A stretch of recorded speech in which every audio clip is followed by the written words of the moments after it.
morning mga mas, tayo nga sa Baliwag Bulacan.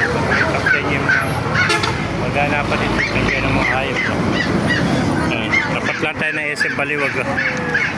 Ay, sa mga nagtatanong dyan, every Wednesday, Saturday, kaya ng mga hayop dito. 5 na umaga hanggang 9 na po na umaga. Ito natin, napakarami manok. Yan na, mga kaber at saka Texas 99. Yan.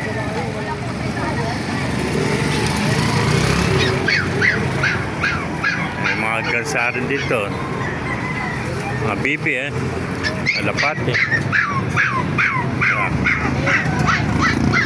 kambing pabo.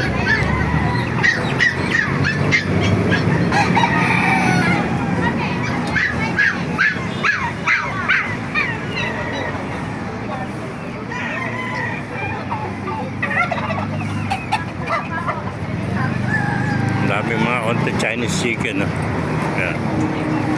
Saka mga bibi, ay mga pabo.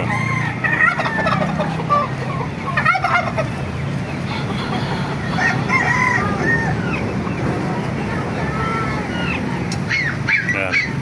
Malaki ng mga pabo rito.